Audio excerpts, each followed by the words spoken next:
অভিজ্ঞতা তো ভালো মন্দ মিশিয়ে সব কিছুতেই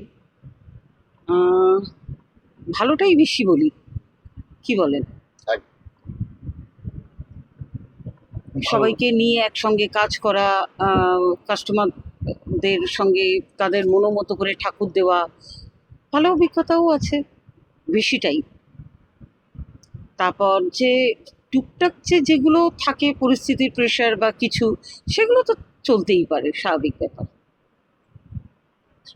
আহ, একজন মহিলা হিসাবে এই কর্মযজ্ঞকে চালিয়ে নিয়ে যাওয়া কতটা চ্যালেঞ্জিং ছিল সেই সময় থেকে আজকের পর্যন্ত? দেখুন, আমার যে সময় এখানে বসা সেটা 2020 সাল। সেই সময় তো পুরো বিশ্বজুড়েই একটা পরিস্থিতি খুবই চাপের মধ্যে দিয়ে চলছিল।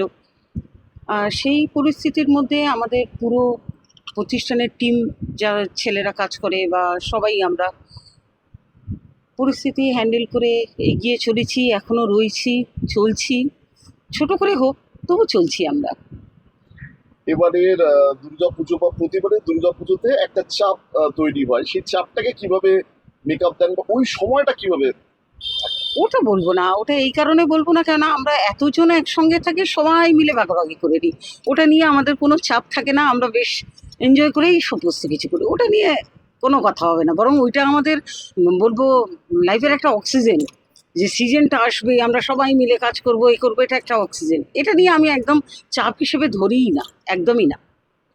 আর সারা বছরের কর্মযজ্ঞ ব্যাপারটা সারা বছরও চলে, তবে এই সিজন টাইমের যে এটা এটা আমরা খুব ভালোভাবেই উদ্ধার হই আর কি। সবাই একসঙ্গে রয়েছি, সবাই একসঙ্গে কাজ করছি, খুব ভালোভাবে চলে। আহ, একদম গৃহবধূ থেকে পরবর্তীকালে এই দায়িত্বে আসা, 2020 সালে যখন তিনি চলে যান, তারপর থেকে সেই সময় একটা কি বাড়তি প্রেশার এসেছিল? স্বাভাবিক ব্যাপার, এটা তো যে কোনো মানুষের লাইফের একটা মেন্টাল পরিস্থিতি, পারিবারিক, তারপর হঠাৎ করে একটা ব্যবসাকে ধরা, এটাগুলো তো থাকেই। তারপর কি বলবো বলুন তো, সব কিছুর উপরে ভগবান আছেন, উনি সব দিকটা সামাল দিয়ে দেন। হয়তো সাময়িক একটু আমরা চাপে পড়ে যাই, কিন্তু উতরে যাবার শক্তিটা কিন্তু আমাদের থাকে, সে যে কোনো মানুষই হোক। মনে হয় আমি তো এই পার দিয়ে গেছি, ভালো মন্দ মিশিয়ে উতরে যাবার শক্তিটা সবার এসে যায়। এটা তাই জন্যই মহিলারা হচ্ছে উমা, তাই তো? একদম। উমা সম্মান 2026, এই বিষয়ে আপনার কি মতামত? এবং যেহেতু এই উমা সম্মান 2026-এ আপনাকে মনোনীত করতে পেরে আমরাও খুশি, আপনি কি বলতে চাইবেন সমাজের লড়াকু মহিলাদের জন্য? আপনার কি মেসেজ থাকে? আমি তো এরকম একটা আমন্ত্রণ পেয়ে খুবই খুশি, ভালো লাগছে। সমস্ত কর্তৃপক্ষকেই আমি ধন্যবাদ জানাবো, খুবই ভালো। আর সবথেকে বড় কথা হচ্ছে, ওনারা যে এরকম মানুষদের সঙ্গে রয়েছেন, ওনাদের মনোবল আরও বৃদ্ধি করার চেষ্টা করছেন, তার জন্য তো খুবই ভালো। সমাজের মানুষের পাশে থাকাটা এটা সবথেকে বড় কথা।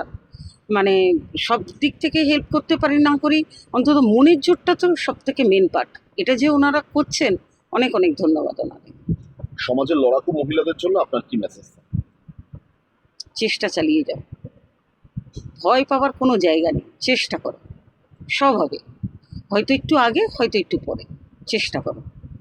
থেমে থাকাটা আমার মনে হয় বোকামি। হাঁটো, ও ঠিক অটোমেটিক পথ বেরিয়ে যায়, হয়ে যায়, অসুবিধা কিছু হয় না। এটুকু।